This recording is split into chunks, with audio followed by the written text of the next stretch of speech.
Oi, amigas! Bom ter você aqui hoje. E hoje a gente vai conhecer um pouquinho mais sobre o termo Trindade. A gente vai saber basicamente a diferença entre Deus Pai, Deus Filho, que é Jesus, e o Espírito Santo. Para isso, vamos começar orando? Deus, em nome de Jesus, queria te agradecer por todas as coisas, Pai. E te pedir que nesse momento o Senhor possa revelar aos nossos corações as tuas verdades. Em nome de Jesus, amém. Amém, gente. Vamos lá? Olha, primeiro eu queria falar o seguinte: Trindade é algo polêmico, na verdade. Esse termo mesmo, Trindade, não existe na Bíblia. Mas a gente vai ver em algumas passagens relações onde Deus Pai teve uma determinada função, Jesus exerceu outra função e o Espírito Santo outra função. Mas são 3 pessoas em uma só. Deu tilt aí na cabeça? Gente, são 3 pessoas em uma só. Pessoas por quê? Porque são 3 espíritos com vontades, com pensamentos, que se unem em propósitos diferentes, em relacionamentos diferentes com a humanidade, com a criação, com o mundo, tá? Então eu quero clarear um pouquinho mais, a gente vai conversando e eu acredito que no final desse nosso encontro as coisas vão estar um pouquinho mais esclarecidas. Porém, do mesmo jeito, se você tiver dúvida, me manda no privado que a gente vai tirar. Primeiro, todos essas três pessoas, elas são eternas. Elas estavam desde lá de Gênesis, que é o primeiro livro da Bíblia, até o último livro de Apocalipse. Elas estão durante todo o tempo juntas. Porém, uma vez foi engraçado, que contar uma história aqui pra vocês. Eu queria, mais ou menos com 17 para 18 anos, eu falei com meu pai. Quem conhece meu pai sabe que ele é muito legal, muito amoroso, mas ele é meio sistemático com algumas coisas. Aí eu falei: pai, me ensina a dirigir, pai, como é que dirige e tal? Ele falou: não, beleza, você quer que eu te ensine a dirigir? Nós vamos começar então pelo começo. Aí eu falei: aí ele falou assim: vamos aprender sobre a combustão do carro. Aí eu falei: que? Combustão do carro? O que tem a ver? Aí ele: não, porque há uma troca lá no motor, e aí pega fogo, e aí vai pra não sei onde, aí passa, aí o carro dirige, aí chega no pedal. Aí eu: não, pai, a única coisa que eu queria era sentar no banco aí do motorista, ligar o carro e sair andando. Era isso que eu queria, mais nada. Mas, quando eu estava refletindo um pouco sobre o que seria a Trindade, algum tempo atrás, alguns anos atrás, Deus me relembrou isso que aconteceu no meu passado sobre dirigir o carro. E ele me mostrou o seguinte: é como se fosse assim, por exemplo, anda com o carro. Esse seria Deus Pai falando: anda com o carro.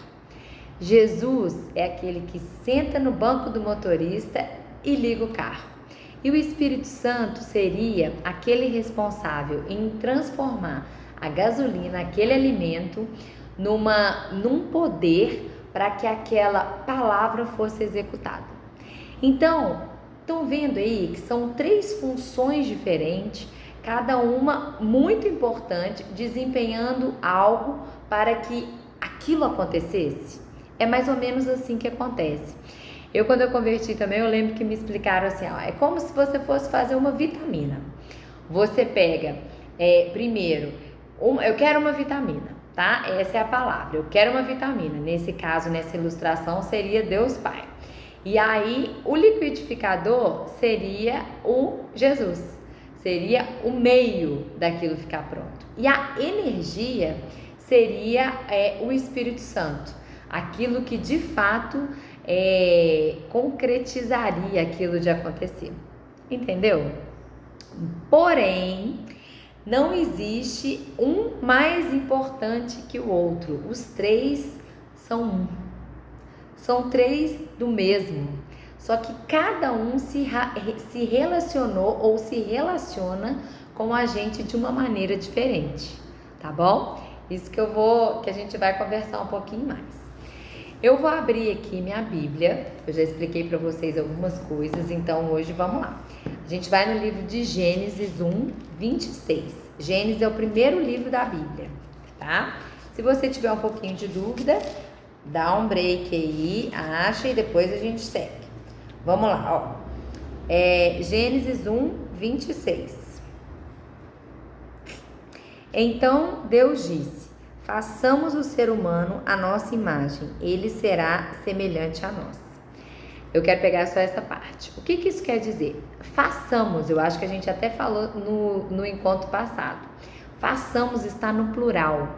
Não só em Gênesis, mas em Salmo, Davi, em uma dos seus salmos, ele falou também, se referindo a pessoas diferentes. Isaías também diferente. Várias passagens da Bíblia, já no Velho Testamento, alguns homens fizeram essa diferenciação. E legal também a gente frisar que a Bíblia, ela é como se fosse um caminhar de revelação. É como acontece com a nossa vida cristã. Hoje a gente sabe um pouco, amanhã um pouquinho mais, amanhã um pouquinho mais, amanhã...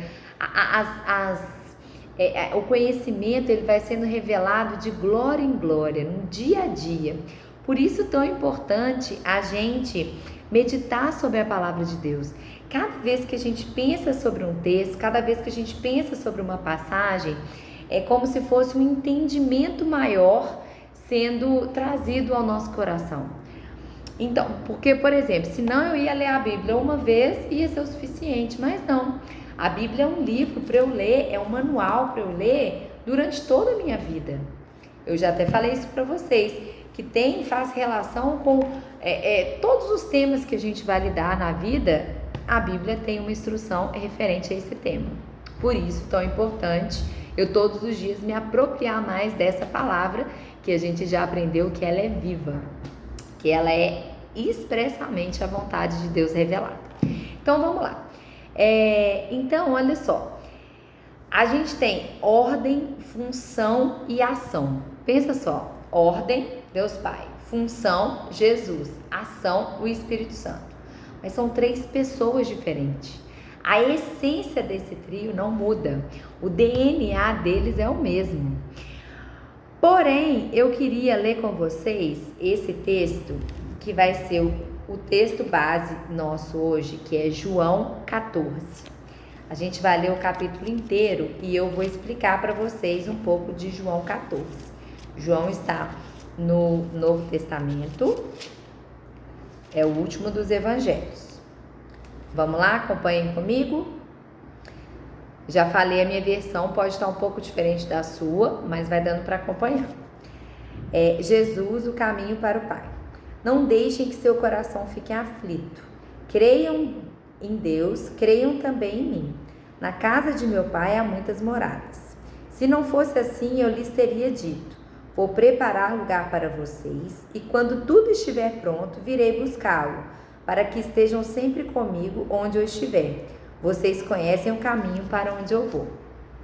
Olha aqui, Jesus está falando com os discípulos aqui sobre ele ir para um lugar onde depois ele viria buscar eles para ir. Que Deus está preparando um lugar. Quer dizer, Jesus está falando de Deus. Então, tá vendo? Eles têm unidade, mas eles não são a mesma pessoa. No 5. Não sabemos para onde o Senhor vai, disse Tomé. Como podemos conhecer o caminho? Jesus disse: eu sou o caminho, a verdade e a vida. Ninguém pode vir ao Pai senão por mim. Esse é um dos versículos mais conhecidos da Bíblia. Aqui Jesus fala assim: se você quer encontrar o caminho para chegar até Deus, se você quer encontrar o meio de chegar até o Pai, existe um caminho. Sabe qual é o caminho? Sou eu. Então Jesus nessa hora ele bate no peito e fala: eu sou o caminho, a verdade, a Bíblia, e a vida, aquele que gera a vida. Ninguém pode vir ao Pai senão por mim. E continua: se vocês realmente me conhecem, saberiam quem é meu Pai, mas de agora em diante vão conhecer e ver o Pai. O que ele está falando? Quem olha para mim, vê meu Pai, né? E aí o que ele faz? Quando você usa Jesus no caminho para encontrar, você vê o Pai também. No 8. Filipe disse: Senhor, mostre-nos o Pai e ficaremos satisfeitos. Olha a resposta que ele tem, gente. Jesus respondeu: Filipe, estive com vocês todo esse tempo e você ainda não sabe quem eu sou? Quem me vê, vê o Pai. Então, por que me pede para mostrar o Pai? Você não crê que eu estou no Pai e o Pai está em mim? As palavras que eu digo não são minhas, mas de meu Pai que permanece em mim e realiza suas obras por meu intermédio. Ou seja, é aquela ilustração que a gente fez. A palavra do Pai permanece em mim, ou seja, Ele fala e eu executo. E realiza suas obras por intermédio de mim. E você lembra que o Espírito Santo estava sobre Jesus? 12. Eu lhes digo a verdade, quem crê em mim fará as mesmas obras que eu tenho realizado, e até maiores, pois eu vou para o Pai. Vocês podem pedir qualquer coisa em meu nome e eu o farei, para que o Filho glorifique o Pai. Sim, peçam qualquer coisa em meu nome e eu farei. Vocês já viram que é importante? Vocês já viram algumas pessoas orando, que elas oram igual a gente orou aqui, em nome de Jesus, amém. Faça em nome de Jesus. Por quê? Porque o nome de Jesus é o nome que está sobre todos os nomes. Por causa do sacrifício nele da cruz, ele foi o único que ele venceu a morte. E ele conquistou novamente o lugar onde a humanidade lá foi separada de Deus por causa do pecado, lá no Jardim do Éden. Jesus veio agora e ele é a ponte que nos liga novamente ao Pai. Então, olha só, quando a gente reconhece isso, a gente glorifica ao Pai através de Jesus. E tudo que a gente pede em nome de Jesus, o Pai recebe como se fosse o próprio Jesus pedindo. Então, olha só que interessante. Hoje, se Deus desse, por isso que é importante a gente sintonizar a nossa escuta. Se Deus hoje pede algo pra gente, a gente, como Jesus foi para lá, a gente hoje é como se fosse Jesus. Nós representamos o reino de Deus aqui na terra como Jesus fez outrora. E por quê? Por que Jesus fala? Ele vai falar mais para frente. Eu vou para que o outro venha. Porque do mesmo jeito que o Espírito Santo estava sobre a vida de Jesus, hoje ele está sobre a nossa vida e mais. Hoje ele mora dentro de nós. Ele mora dentro do coração de todo aquele que crê que Jesus é o Filho de Deus. Vamos continuar. No 15. Se vocês me amam, obedecem os meus mandamentos. Se eu pedir ao Pai, e ele dará... olha só. E eu pedirei ao Pai, e ele lhes dará outro encorajador, que nunca os deixará. Quer dizer, Jesus ele teve um propósito determinado, ele se esvaziou de toda a plenitude, de toda a glória que ele tinha, se fez de carne e osso para padecer, para viver aqui como nós, para sentir exatamente o que a gente sente. E ele não só sente, como ele rompe com isso, ele se entrega, não foi ninguém que pegou ele se entrega para que através do sangue dele, da morte dele, a gente pudesse reviver com ele. A gente pudesse identificar com ele, tanto na morte como na ressurreição. E aí ele fala, olha, eu vou voltar para o Pai, porque meu prazo aqui acabou, mas eu não vou deixar vocês órfãos. Eu vou deixar vocês com aquele que vai capacitar vocês para cumprir não só as obras que eu cumpri, como maiores, porque a gente vai estar junto. Agora eu vou estar em vocês, e o Espírito Santo, através disso, vai fazer obras, as mesmas obras que eu fiz e ainda maiores. 17. É o Espírito da verdade. O mundo não pode receber, pois não o vê nem o conhece. Mas vocês o conhecem, pois ele habita com vocês e agora estará com vocês. Não os deixarei órfãos, voltarei para vocês. Quer dizer, ele deixou o Espírito Santo, mas ele disse que ainda vai voltar. E quando ele voltar, na segunda vinda de Jesus, aí reinaremos com ele em glória. Porque eu vivo, vocês também viverão. No 20. No dia em que eu for ressuscitado, vocês saberão que eu estou em meu Pai, vocês em mim e eu em vocês. Olha só, aqui Jesus ainda não tinha morrido. Então, ele precisava de morrer, ele precisava de ressuscitar para a gente entender, mesmo com a nossa mente limitada, que do mesmo jeito que ele está no Pai, ele também está na gente, consequentemente a gente no Pai. Então, hoje, a gente participa com Jesus disso. A gente participa fazendo o mesmo papel que Jesus fez aqui na terra. 21. Aqueles que aceitam meus mandamentos e lhes obedecem são os que me amam. Então, Jesus deixa claro aqui. Se você ama meu Pai, você cumpre a vontade dele. Se você segue aquilo que eu estabeleci aqui, que eu disse, que eu fiz, se você vê tudo que eu fiz e fizer igual, você também ama meu Pai. Então, gente, não sei se vocês já viram aquele livro, As 5 Linguagens do Amor, tem da criança, tem do casal, enfim. A principal linguagem de amor de Deus, sabe qual que é? Obediência. Se você ama o Pai, se você ama Jesus, você obedece aquilo que Ele fala, aquilo que está escrito aqui. Por quê? Porque essa é a maior prova de amor, com relação à maior prova de amor e de aliança com Deus. É quando a gente não só reconhece quem Deus é, reconhece que nós somos filhos de Deus e manifestamos a glória de Deus aqui na terra.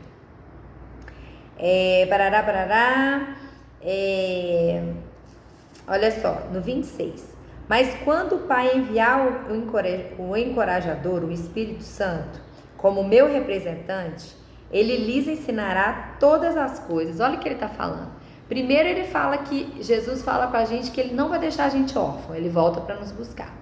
Segundo que ele fala que nesse tempo a gente vai aprender de um outro do mesmo tipo, da mesma natureza, com a mesma essência, que é quem? O encorajador.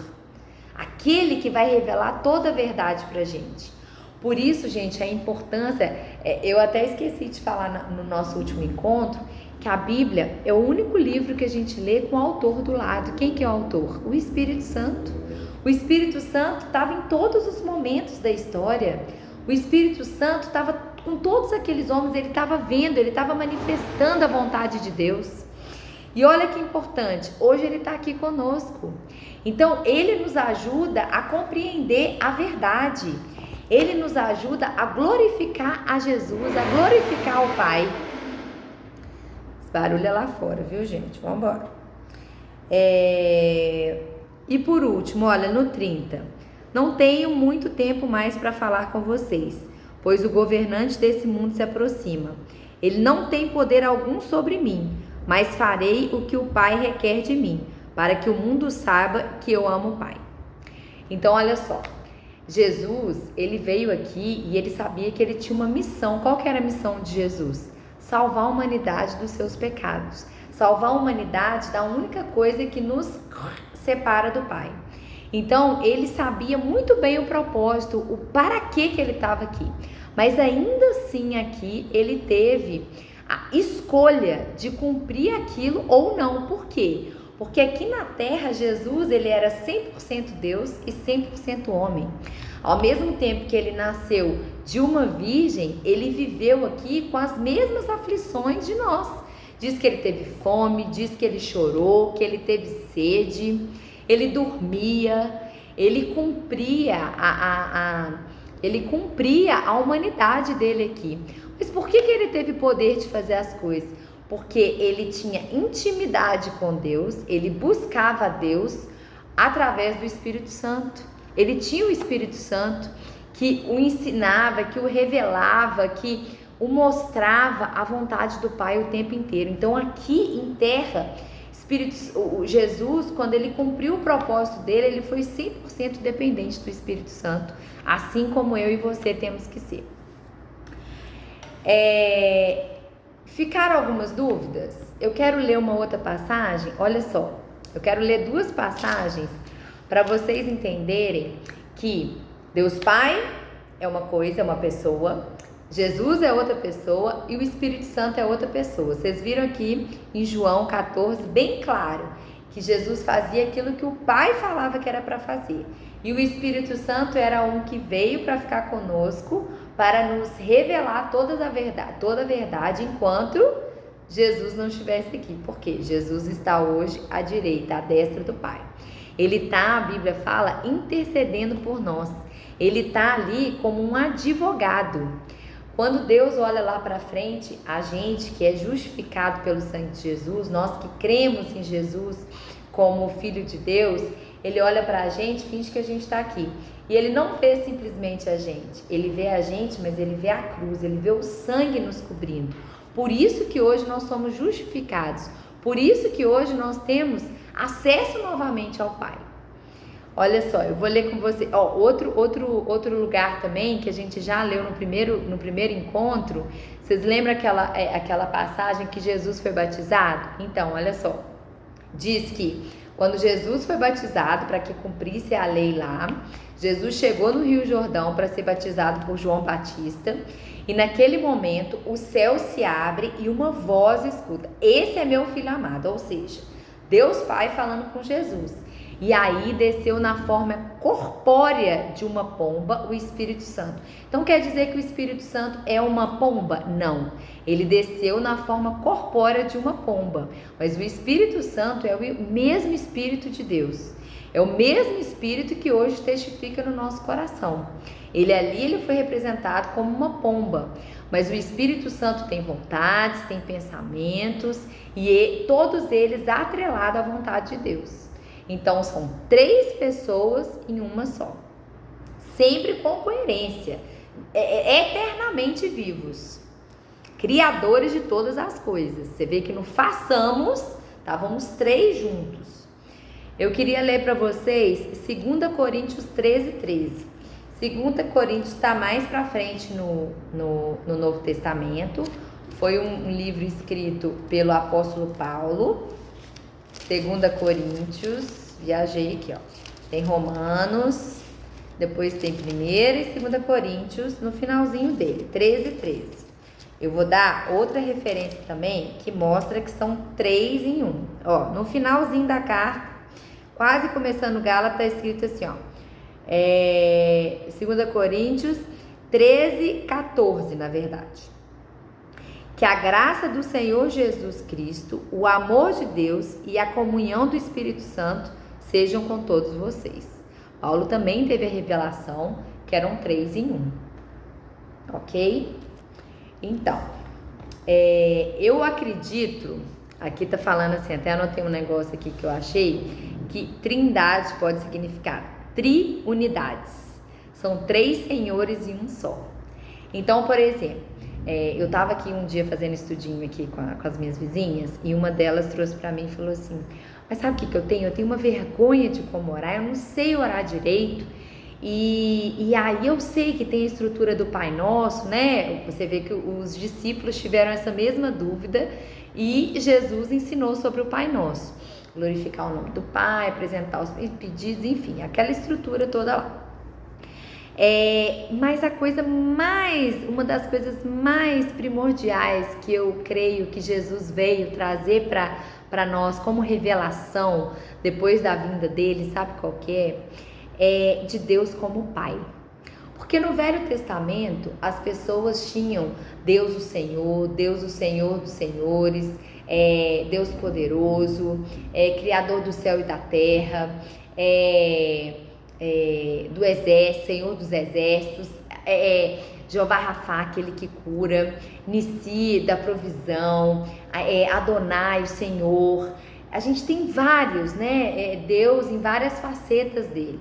Mas quando Jesus veio e ele falou o tempo inteiro, Pai Nosso, Abba Pai quer dizer paizinho, papai.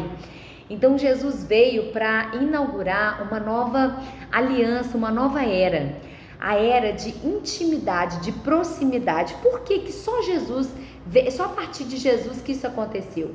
Porque antigamente tinham outros meios, né? O sacerdote lá, ele tinha outros meios de trazer a salvação das pessoas, que era através da morte de um animal. A gente vai estudar em outro momento mais sobre isso. Mas Jesus, ele veio e ele foi esse próprio animal. Ele foi esse sangue que cobria o pecado da humanidade.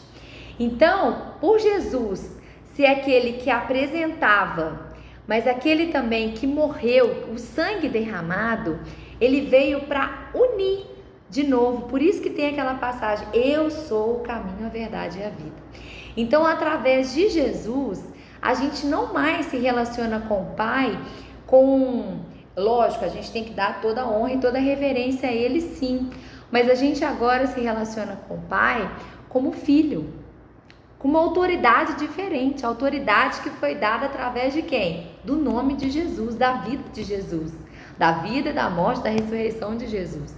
Então hoje, o nosso acesso ao Pai, ele é livre. Hoje eu não preciso mais de um mediador, como um sumo sacerdote, como um profeta, não preciso. Hoje, através do sangue de Jesus, o caminho foi aberto. É como se antes eu tivesse uma casa, que eu conhecesse, né, a pessoa lá e tal, mas eu não ia abrir a geladeira, porque eu não tinha intimidade com a pessoa. Eu ia esperar o dono da casa estar naquele lugar, ou alguém que representasse ele naquele momento. Mas não, hoje eu chego na casa da minha mãe e do meu pai, abro a geladeira. Por quê? Aquilo é meu, eu sou filha, eu mando ali também, entendeu? Eu tenho intimidade suficiente para abrir a geladeira e pegar o que for. Assim é a gente hoje com o Pai. Hoje, como filhos de Deus, nós temos acesso direto ao Pai, e hoje a gente pode chegar direto no trono, porque nós temos a convicção que Jesus está lá, intercedendo por nós. Isso aqui, e tudo que eu peço no nome de Jesus, ou seja, reconhecendo o senhorio de Jesus sobre a minha vida, Deus me dá. Por quê? Deus e Jesus é uma pessoa só. Quando entram os amigos do meu filho aqui em casa, entrou tudo que meu filho tem aqui, pega danoninho também, pode pegar açúcar. Por quê? Porque meu filho dá livre acesso aos amigos dele para pegar as coisas aqui em casa. Entenderam? Então, basicamente, o que seria a Trindade? Seriam 3 pessoas em uma só, desempenhando relacionamentos diferentes em tempos e com relação à humanidade, ao mundo. Então, Deus Pai, Jesus e o Espírito Santo vão estar vivos desde o início até o final e para sempre. Eles são eternos. Só que em momentos determinados eles desempenharam diferentes papéis. E quando Jesus veio, foi o marco. Pau! Agora existe uma nova aliança. Agora existe uma nova estrutura. Não cancelando tudo que aconteceu, não. O que aconteceu antes foi uma estrada para que hoje a gente pise e para que a gente tenha uma compreensão maior disso tudo e dessa pessoa tão maravilhosa que é Deus na sua plenitude. Espero que vocês tenham entendido um pouquinho melhor sobre a Trindade, mas eu tenho certeza que o meu WhatsApp essa semana vai ficar mais recheado de testemunhos, de dúvidas e até mesmo de revelações de vocês. Tenho ficado muito feliz. Outras pessoas têm me pedido para adicionar, irmão, primo, cunhado. Tenho ficado amigos, né? Muito feliz com isso. Por quê? Porque é uma estratégia que eu creio que Deus colocou no meu coração para que o reino de Deus fosse avançado. E mais pessoas alcançadas pelo amor